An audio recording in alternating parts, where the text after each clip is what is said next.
L'Art nouveau est apparu au XXe siècle, avec des architectes visionnaires tels que Victor Horta. Le style fait la part belle à la nature, les formes, les lignes et les motifs rappellent les éléments naturels. Et c'est aussi dans la nature que les architectes vont puiser leurs matériaux de construction comme le bois et la pierre. Les façades Art nouveau sont souvent richement décorées, notamment par des sgraffites très présents à Bruxelles. Le sgraffite est une technique de décor de façade qui était fort utilisée à l'époque de la Renaissance et qui est revenue à la mode dans les années 1900 et jusqu'à la Première Guerre mondiale.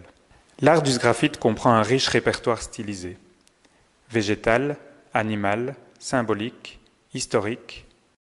Alphonse Grotart est un architecte belge qui est né en 1860 et décédé après 1922.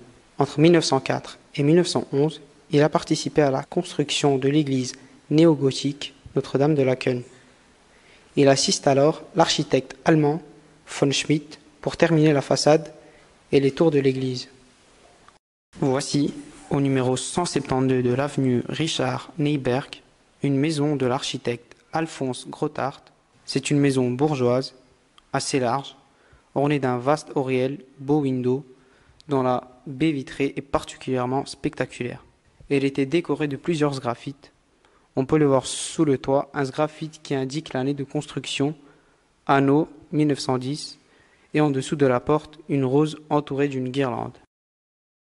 La disposition en miroir de ces deux belles maisons bourgeoises est très originale. En effet, elles sont en tout point identiques. Au-dessus des portes sont sculptés des feuillages de marronnier. Au-dessus du beau window, sculpté en haut relief, se nichent un homme et une femme nus. 160 de l'avenue Richard Neyberg se trouve la maison Lehmann. On peut admirer un vaste sgraffite de style Art nouveau. Deux figures féminines enguirlandées de feuillages et de fleurs. Celle de gauche tient un compas à la main et celle de droite tient une palette de peintre. Au-dessus, on peut lire les mots Architectura et Pictura en lettres d'or. Au premier étage, on voit un bow window. Et de part et d'autre du bow window, deux longues bandes verticales de briques orangées.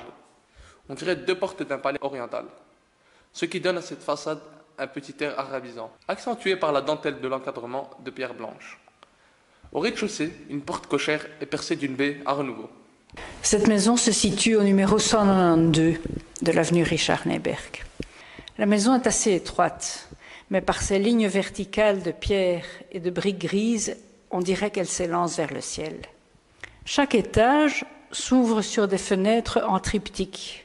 Ces fenêtres sont dessinées de manière à donner l'illusion que la fenêtre axiale possède des volets. Ponctuant ces triplets, on trouve des sgraffites très simples, à motifs fleuris, de la main de Paul Cauchy.